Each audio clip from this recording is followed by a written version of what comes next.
بسم اللہ الرحمن الرحیم۔ ارکان اسلام کی دعوت میں ترتیب اور تدریج۔ عن ابن عباس رضی اللہ تعالی عنہ قال قال رسول اللہ صلی اللہ علیہ وسلم لمعاذ بن جبل حین بعث۔ اس کا ترجمہ یہ ہے کہ حضرت عبداللہ بن عباس رضی اللہ تعالی عنہ سے روایت ہے، وہ فرماتے ہیں کہ رسول اللہ صلی اللہ علیہ وسلم نے جب حضرت معاذ بن جبل رضی اللہ تعالیٰ عنہ کو یمن کی طرف بھیجا، یعنی رخصت کرتے ہوئے ان سے فرمایا، تم وہاں اہل کتاب میں سے ایک قوم کے پاس پہنچو گے، پر جب تم ان کے پاس پہنچ جاؤ تو سب سے پہلے ان کو اس کی دعوت دینا کہ وہ شہادت دیں، یعنی دل اور زبان سے قبول کریں کہ اللہ کے سوا کوئی معبود نہیں ہے اور محمد صلی اللہ علیہ وسلم اللہ کے رسول ہیں۔ پس اگر وہ تمہاری یہ بات مان لیں اور یہ شہادت ادا کریں تو پھر تم ان کو بتلانا کہ اللہ نے دن رات میں تم پر 5 نمازیں فرض کی ہیں، پھر جب اس میں بھی تمہاری اطاعت کریں تو اس کے بعد تم ان کو بتلانا کہ اللہ نے تم پر زکوٰۃ بھی فرض کی ہے، جو قوم کے مالداروں سے لی جائے گی اور اسی قوم کے فقیروں اور مساکین کو دے دی جائے گی۔ پھر اگر وہ تمہاری یہ بات بھی مان لیں تو پھر زکوٰۃ جو ہے آپ نے وصول کرتے وقت چھانٹ کر، یعنی کہ ان کے نفیس اموال نہ لینا، بلکہ توسط کے ساتھ درمیانی مال آپ نے ان سے لینا ہے، درمیانی مال۔ اور پھر بتلایا کہ مظلوم کی بد دعا سے بہت بچنا، کیونکہ اس کے اور اللہ کے درمیان کوئی پردہ نہیں ہے۔ تو اس کی تشریح میں امام بخاری رحمہ اللہ اور وغیرہ بعض علماء کی تحقیق کے مطابق 10 ہجری میں اور اکثر علماء سیر اور اہل مغازی کے نزدیک 9 ہجری میں رسول اللہ صلی اللہ علیہ وسلم نے حضرت معاذ رضی اللہ تعالی عنہ کو یمن کا حاکم بنا کر بھیجا تھا، اور رخصت کرتے وقت اہل یمن کو اسلام کی دعوت دینے کے متعلق آپ نے ان کو یہ ہدایات دی تھی۔ بعض لوگوں کو اس حدیث میں بھی یہ اشکال ہوا ہے کہ اس میں حضور صلی اللہ علیہ وسلم نے صرف نماز اور زکوٰۃ کا ذکر فرمایا، حالانکہ اس وقت روزہ اور حج کی فرضیت کا بھی حکم بھی آ چکا تھا۔ تو شارحین نے اپنے اپنے مزاج کے مطابق اس کی مختلف توجیہ کی ہے۔ تو ان میں سے سب سے زیادہ کریم قیاس توجیہ یہ ہے کہ حضرت معاذ رضی اللہ تعالی عنہ کو آپ صلی اللہ علیہ وسلم نے جو یہ ہدایت دی، اس سے آپ صلی اللہ علیہ وسلم کا مقصد اسلام کے ان تمام احکام اور فرائض کو بتلانا نہ تھا جو اسلام لانے کے بعد ایک مسلمان پر عائد ہوتے ہیں، بلکہ آپ صلی اللہ علیہ وسلم کا مقصد اور مطلب صرف یہ تھا کہ دین کی دعوت اور اسلام کی تعلیم میں داعی اور معلم کو جو ترتیب اور تدریج اختیار کرنی چاہیے وہ حضرت معاذ رضی اللہ تعالی عنہ کو بتلا دیں، اور وہ یہ ہے کہ ایک دم سارے اسلامی احکام اور مطالبات اور شریعت کے تمام امور اور نواہی لوگوں کے سامنے نہ رکھے جائیں۔ اس صورت میں اسلام کو قبول کرنا ان کے لیے بڑا مشکل ہوگا، بلکہ سب سے پہلے ان کے سامنے توحید اور رسالت کو پیش کیا جائے۔ جب وہ اس کو مان لیں تو انہیں بتلایا جائے کہ اللہ تعالیٰ نے جو ہمارا اور تمہارا واحد رب اللہ شریک مالک اور مولا ہے، اس نے ہم سب پر 5 وقت کی نماز فرض کی ہے۔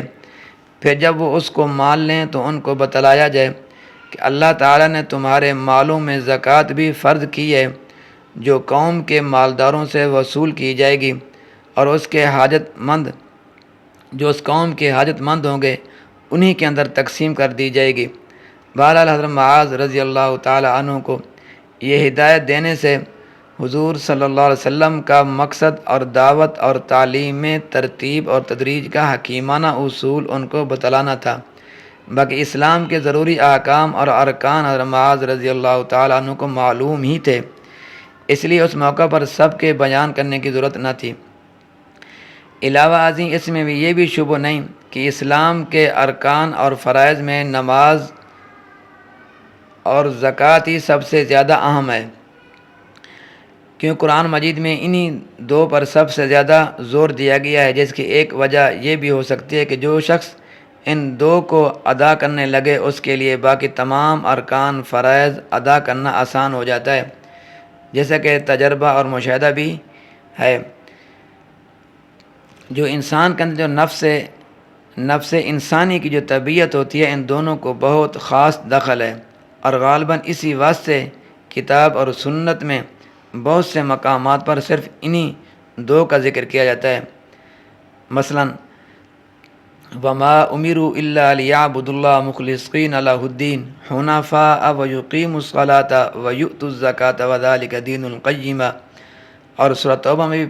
فرمایا گیا ہے فَإِن تَابُوا وَأَقَامُوا الصَّلَاةَ وَآتُوا الزَّكَاةَ فَإِخْوَانُكُمْ فِي الدِّينِ۔ حضرت عبداللہ بن عمر رضی اللہ تعالیٰ عنہ کی یہ حدیث آگے آنے والی ہے۔